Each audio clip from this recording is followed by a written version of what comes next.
बिस्मिल्लाहिर्रहमानिर्रहीम। बड़ा ही औखा काम है कि इहो जे पंजाबी बोलने वालों तो बाद गल की जाए, लेकिन माँ बोली है घर भी पंजाबी बोलने हैं, दोस्तों भी अजीज़ों भी पंजाबी बोलने हैं, लेकिन जी असल पंजाबी है शायद साढ़े तो बहुत दूर रही है या असी उस तो बहुत दूर रहे हैं। मैं अज लोक लहर के इस प्रोग्राम के मेज़बान जनाब कस्मर मुबारक भट्ट साहब मेरे छोटे भाई ने और उन्होंने साथियों का शुक्रिया अदा करना चाहना है कि अज यहो जिहा इकट्ठ उन्होंने इत्थे करवाया साहिवाल की धरती के उत्ते।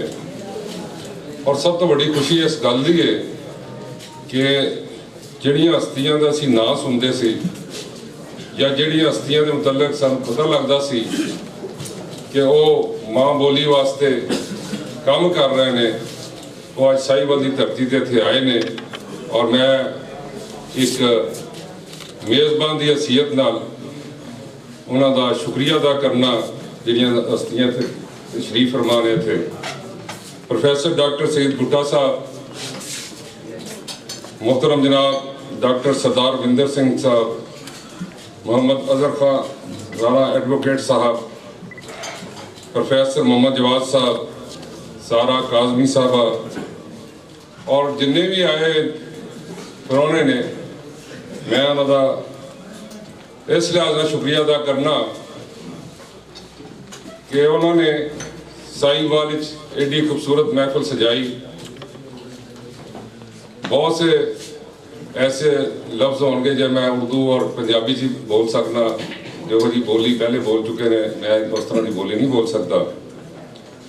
मेरे सामने मेरे दोस्त भाई एहसान हक अदरीस साहब भी बैठे ने, जोड़े मेरे जमाती ने, मेरे होर भी इतने जितने दोस्त अहबाब साहिवाल दे ने मौजूद ने, खवातीन इतने मौजूद ने, साढ़े प्रेस के लोग मौजूद ने और माँ बोली नाल प्यार करने वाले बेशुमार लोग इतने मौजूद ने। मैं मेरे प्रोफैसर मेरे उस्ताद अकबर शाह साहब मेरे सामने इतने तशरीफ फरमा ने। मैं जो कॉलेज यूनियन का सदर बनया तो ये मेरी यूनियन के इंचार्ज सन और मैं अपने उस्तादा को बहुत कुछ सीखा। शाहनवाज अंजम साहब भी तशरीफ फरमा रहे थे। मैं इन्हों को इज्जत नाल गल करनी सीखी, इज्जत नाल काम करना सीखा, इज्जत नाल अपना वजूद लोगों के अगे पेश किया। तो बड़ा बड़ा काम होंदा है कि एडे बड़े लोगों को अपने उस्तादा को बंदा हासिल कर लवे कोई चीज़। मेरी बड़ी बदकिस्मती है कि मैं इन्ने बड़े लोगों के मौजूदगी दे विच मैनू इस वक्त जाना पै रहा है। मेरे इस तो बाद 3 प्रोग्राम ने, उस तो बाद लाहौर पहुँचना है, सुबह 9 बजे फिर मेरी मीटिंग है। मैनू इंतहाई दुख है कि अगर 6 बजे प्रोग्राम शुरू हो जाता तो शायद मैं 2 घंटे इत्थे दे सकता। मैं 2-3 बारी भट्ट साहब को टैलीफोन किया कि मैं पागल जिहा बंदा, मैं टाइम का बड़ा पाबंद हाँ। तो इन्होंने कहा जी आधा घंटा ठहर जाओ, 15 मिनट ठहर जाओ। बहरहाल परौने आने से तो सारा काम शुरू होना सी, लेकिन मैंने बड़ी खुशी है कि इहो जिहे परौने जिहड़े साहिवाल की धरती से आए ने अज अपने रंग छड्ड के जाएंगे इंशाअल्लाह इत्थे। और असीं इन्हां दी पैरवी करते हुए कोशिश करांगे कि जो खिदमत असीं कर सकते हैं अपने माँ बोली की उन्होंने असीं जरूर करने की कोशिश करांगे। मैंने एक पैगाम दिता गया पंजाब असैम्बली के हवाले नाल भी, मैं इंशाअल्लाह कोशिश करांगा कि उत्थे आवाज़ बुलंद करा और कोशिश करा कि यह असल बोली जिहड़ी है ये कोई इस तरह नहीं है कि साडी माँ बोली है तो असीं इहदे नाल प्यार करने हैं। यकीन करो पूरी दुनिया देखी है, दूसरियां बोलियां भी सुनिया ने, लेकिन जो इस बोली दे विच प्यार है और इस बोली दे विच जो इल्म है, मैं चैलेंज कर रहा कि दुनिया की किसी जबान से जाई लम्बी है। मैं अनपढ़ जिहा आदमी थोड़ी जी जमातां पढ़ गया तो खिदमत लग गया। मैं सिर्फ एक वाकया दसना चाहना कि मैं अक्सर एक काम के सिलसिले मीरपुर जाता सी, आज़ाद कश्मीर, तो मैनू सूफिया कराम दे नाल अकीदत तो मौजूद सी, लेकिन मैनू इन्हां दी जिहड़ी खिदमात सन उन्हां दी गहराई का इलम नहीं सी। मैं उत्थे मीरपुर जाता तो उत्थे मैं देखा कि किसी मियाँ बख्श होटल लिखा है, कितने मियाँ बख्श का ना वर्कशॉप लिखा है, कोई इस तरह मुख्तलिफ जगह का नाम लिया। मैं उन्होंने कहा मियाँ साहब का नाम इतने बड़ा है, ये क्यों इतने मीरपुर जाना? उन्होंने कहा जनाब तुहानू पता नहीं उन्होंने इतने मज़ार है खड़ी शरीफ। तो मैं क्या मैंने तो नहीं लम। बहरहाल सदीक साहब इतने बैठे ने, मेरे नाल होंदे सन, असी दोनों उत्थे पहुँच गए, सलाम किया। उत्थे सलाम करने तो बाद बाहर निकलिया तो सीडी की लीती, एक सीडी लीती जी उन्होंने जरा पैगाम सी और जरा उन्होंने कलाम सी। मैं हकीकत बयान करना चाहना, मैं पूरे एक साल अपनी गड्डी जदों भी सफ़र किया, पूरा एक साल मैं वो सीडी सुनता रहा। और मेरी जिंदगी च अगर कोई बेहतरी आई, सोच बेहतरी आई, तो उस सीडी का कमाल सी। और उस सीडी का एक होर कमाल सी कि इन्हें ने जिहो जी इतने गुफ्तगू हुई है, कई गल्लां मेरे उतों गुजर गई, कद मेरा लंबा लेकिन ऐसे बावजूद तो गुजर गई कि ऐसे ऐसे लफ्ज़ सन जेडे नहीं समझते सी। तो मैं कसम रोड़ की बैठ के जा जाना, मैं कि यार ए बोलने ए शेर है, इसका मतलब की है दस। वो इन्हें फिर मैंने मतलब समझाना होता, फिर मजीद उन्होंने अपने ते लागू करने की कोशिश करना। यकीन करो कि मेरी वो एक सीडी ने या एक कलाम ने या एक पैगाम ने मेरी जिंदगी पूरी बदली। मेरे अंदर कोई जिहड़ियां कोई कमियां सन, अल्लाह ताला वो कमियां दूर करता गया, क्योंकि मैं उन्हें फॉलो अप करना शुरू कर दिता। अज भी मेरा चैलेंज है कि अगर इमाम बोली दे जिस तरह शाह हुसैन साहब की गल हुई, बाबा फरीद साहब की गल हुई, दीगर बुजुर्गों की गल हुई, अगर इन्हों का पैगाम असी आसानी ना समझना शुरू कर दी, हर शख्स अपनी जिंदगी मैं दावा करने का बदल सकता अपनी। और इस तरह ये हदायत एवं नहीं मिलती, कोई अल्लाह ताला दा यकीनन उस बंदे ते एहसान होंदा है कि उन्होंने इस राह ला देता। मैं एक होर छोटा जिहा वाकया दसना चाहना कि यह हदायत मैनू पहले भी सी, लेकिन निखार इस तो बाद आया। मेरे उस्ताद मोहतरम बैठे ने, मेरे जना नवीद तमीर साहब बैठे ने, मेरे क्लास फेलो एहसान साहब बैठे ने, कसूर मेरे तो जूनियर सी, शफात अवान साहब ने मेरे मुकाबले तो इलैक्शन लड़िया सी कॉलेज के आपस में, ठीक है जी। तो बहरहाल होर बड़े दोस्त इतने बैठे ने। मैं एक सिर्फ एक दसना चाहना कि जो मैं सदर बनया कॉलेज का, तो मैनू इतने DC सन जना बहुत बड़े चीफ सैकटरी बने, साढ़े प्रिंसीपल सन आगा अमजद अली साहब, दोनों ने मैंने बुलाया क्योंकि साडा साहिवाल उदों मिंटगोमरी कॉलेज होंदा सी, साहिवाल कॉलेज जिहड़ा सी वो पंजाब के 4 वड्डियां कॉलेजां सी। इज़्ज़त अजीज साहब भी देख रहे हैं मेरे वाल कि इन्होंने मैं ना एक्सीडेंटल शायर रखा है। एक दिन मेरा स्कूटर मांग के ले गए तो एक्सीडेंट कर आए, उस तो बाद घर आके मैंने शेर सुनाने शुरू करते, मैं तेरा ना ही तो एक्सीडेंटल शायर। तो मेरा घर बिल्कुल कॉलेज के नाल सी कि मैं प्रिंसीपल साहब ने DC साहब ने बुलाया, उन्होंने कहा तेरी अल्फे वफादारी है, बैज दिन लाना प्रेजिडेंट का। तो असी जस्टिस सजाद अहमद जान साहब ने बुलाया लाहौरों, चीफ जस्टिस को, तो वो चीफ गेस्ट होंगे। मैं कहा जी ये फैसला तुसी तो नहीं कर सकते, मेरी उम्र उदों 17-18 साल से। मैं कहा जी तुहाडा फैसला तो नहीं, तो मेरा फैसला है कि मैं क्यों करना। तो मैं तो ऑलरेडी अपने सिलेक्ट कर चुके हाँ जिन्होंने को मैं हलफ लेना। उन्होंने कहा नहीं नहीं, यह बड़ी इज्जत की मामला है, शहर एक बड़ा वड्डा बंदा आएगा, बड़ा अच्छा प्रोग्राम होएगा। मैं कहा नहीं जी मैं फैसला कर। और फैसला की किया एहसास साहब मेरे इंचार्ज मेरे उस्ताद मौजूद ने और गवाह ने, एहसान साहब भी गवाह ने इस चीज़ के कि मैं फैसला किया कि कॉलेज का प्रिंसीपल साहब का जो PN सी सवार खान साहब उन्होंने नाम मैं कि जी मैनू सारे जस्टिसां तो भी बड़ा नज़र आ रहा है, जनरलों तो भी बड़ा नज़र आ रहा है, सियासतदानों तो भी बड़ा नज़र आ रहा है। जो इहदी खिदमत है वो शायद मैं मेरी नज़र ही किसी की नहीं। और मैं जो प्रिंसीपल साहब लिबास पहनते सन, काली शेरवानी सफ़ेद शलवार और कराकुल की टोपी, वो कोई लिबास मैं उन्होंने वास्ते तैयार किया घरों उन्होंने अपनी गड्डी बिठा के उत्थे लैके आया। पूरे शहर की इंतजामिया ते बड़े बड़े बंदे थले बैठे सन ते सवार खान साहब स्टेज ते बैठे सन कॉलेज के हॉल दे विच और उन्होंने को मैं अपना हलफ लिता। मैं बार बार एक गल लोगों को दसना इस वास्ते दसना कि मैंने बड़ी खुशी होंगी है और मैंने बड़ा इतमान होंगे गल करते हैं। मैं पढ़ाई च नकमा बंदा सी, मैंने कोई यार नहीं कि दसते हुए, लेकिन ये नाल नाल मैं स्पोर्ट बहुत अच्छा स्पोर्ट्समैन सी, किसी दे पढ़ाई च भी अच्छा होंदा है, कोई स्पोर्ट्स में अच्छा होंदा है। ये सारी सूरत हाल दे विच जदों मैं गल करना सिर्फ इस वजह नाल गल करना कि इंसान की जिंदगी दे विच कोई एक वाकया ऐसा हो जाता है जो तार देंदा सारी उम्र वास्ते।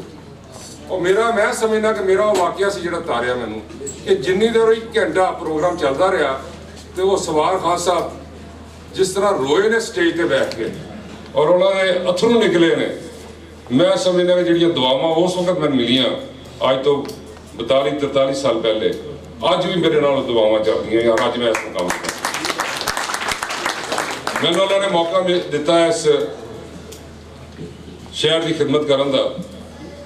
हज़ारां लखां मेरे खिलाफ भी होंगे लेकिन मेरा ज़मीर मुतमईन है। मैं नींद बड़े हौसले नाल प्यार नाल सुकून नाल लैना।